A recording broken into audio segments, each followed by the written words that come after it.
অন্যদের বলছে চোর। আর তোমরা তো নিজেরাই এই সরকারে ছিলে বাবা প্রায় 11 বছর। তার আগেও বাবা এমপি, তুমি এমপি, বাবা মন্ত্রী কেন্দ্রীয় সরকারের তৃণমূল কংগ্রেসের দৌলতে, তখন তোমরা কিচ্ছু করো। সব থেকে বড় গদ্দারের নাম তো মমতা ব্যানার্জি। সব থেকে বড় গদ্দার বাংলার নাম হচ্ছে, তার নাম হচ্ছে মমতা ব্যানার্জি। সব রাজীব গান্ধীর সঙ্গে যে গদ্দারি উনি করেছেন, বাজপেয়ী ওনার মাকে এসে পায়ে হাত দিয়ে প্রণাম করেছিলেন, সেই বাজপেয়ীর সঙ্গে উনি গদ্দারি করেছে। সব থেকে বড় গদ্দারের নাম হচ্ছে মমতা ব্যানার্জি স্বয়ং।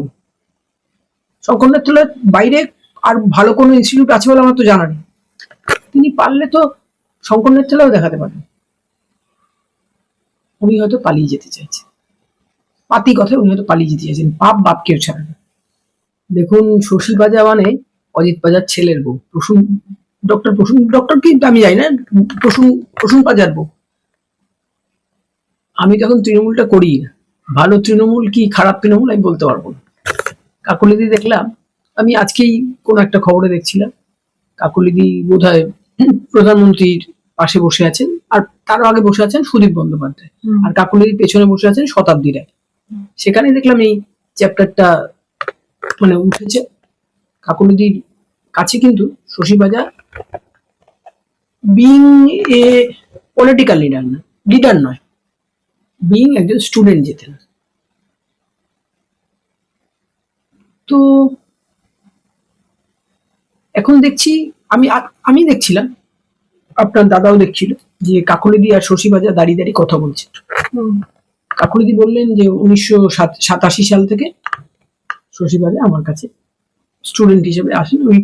ওরা তো কাকলিদি বড় ডাক্তার, শশী পাজা বড় ডাক্তার।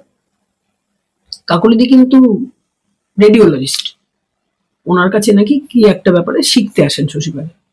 বিজেপি বলেছেন বটে, যে বিজেপি রাজ্য সভাপতি মাননীয় সমীর ভট্টাচার্য মহাশয় বলেছেন বটে যে বিজেপির তৃণমূলীকরণ হবে, কিন্তু একটা দল ভাঙলে, দল যদি গড়তে থাকে তখন আরেকটা দল আসলে কিন্তু আমি তো একসময় তৃণমূল করতাম, মমতাদি কিন্তু দল ভাঙি বা দল ছুট তাদেরকে নিয়ে কিন্তু মমতাদির এই সাম্রাজ্য গঠন করেছিলেন। ঠিক আছে, দেখি, let us hope for the best. Chandra Bose তৃণমূলটা ছেড়ে দিলেন, মমতা বন্দ্যোপাধ্যায় আরো একা হলেন, কি বলবেন? চন্দ্র বসুকে আমি বাই নেম চিনি, তিনি নেতাজি সুভাষচন্দ্র বসুর ঘনিষ্ঠ আত্মীয়। মমতাদি তো একা হয়ে গেছে, মমতাদির সঙ্গে বাংলার মানুষ ছিলেন, বাংলার মানুষের কোনো দিদির কাছে নেই। দেখুন, নিয়তি কেন বাধ্যতে, এটা নিয়তি বলছেন। একেবারে যে প্রসঙ্গটা বারংবার উঠে আসছে, চোখের চিকিৎসার জন্য তিনি বাইরে যাওয়ার চেষ্টা করছেন, এই চেষ্টাটা কি জন্য? দেশে কি কোন রকম ভাবে চোখের চিকিৎসার কিছু নেই অভিষেক বন্দ্যোপাধ্যায়ের জন্য? আপনি কি মনে করেন? আমাদের সাতগাছিয়াতেই একটা ওই স্বাস্থ্য শিবির হয়েছিল, আমার যে কাজকর্ম দেখাশোনা করতেন গোড়াচাঁদ সাতটা, তিনি এখন আর পৃথিবীতে নেই। তিনি বলেছিলেন, দিদি দেখবেন কে আসছে। তখন গোড়া, আপনার বন্ধু? বলে, আমার তো বন্ধুই। পাতি বাংলা বলে। গোড়াদা তাকে গিয়ে বললো, কেমন আছিস? বললো, আমি ভালো আছি, তুই? বললো, আমি তখন ডেপুটি স্পিকারের কাজকর্ম দেখাশোনা করি। ওই ডেপুটি স্পিকার ম্যাডামকে দেখা। কে তোদের ডেপুটি স্পিকার? বললো, সোনালী গুহ। ডেপুটি স্পিকার ম্যাডামকে দেখা। তিনি হায়দ্রাবাদ লক্ষ্মী প্রসাদ অপথ্যালমিক ইনস্টিটিউটে তিনি ডাক্তার, তার নাম হচ্ছে অরুণ মন্ডল বা কিছু একটা। পাতি বাংলায় কথা বললেন। আমি তখন বললাম অভিষেককে যে, বাবা তুই কেন হায়দ্রাবাদে দেখাস না? সোনালী পিসি, আমি কোনো সূত্র পাচ্ছি না। আমি তো সূত্র, আমি সাতগাছিয়ার এমএলএ, আমি আমার সাতগাছিয়াতে যা শিবির টিবির হয় সবাইকে আমার কাছে আসে। বলে, তাহলে তুমি একটা অ্যাপয়েন্টমেন্ট করে। তাহলে বল কবে অ্যাপয়েন্টমেন্ট করতে হবে। কিন্তু তারপরে উনি আর একবারও আসেনি। শঙ্কর নেত্রালয়ের বাইরে আর ভালো কোনো ইনস্টিটিউট আছে বলে আমার তো জানা নেই। তিনি পারলে তো শঙ্কর নেত্রালয়ও দেখাতে পারেন। উনি হয়তো পালিয়ে যেতে চাইছেন, পাতি কথায় উনি হয়তো পালিয়ে যেতে চাইছেন।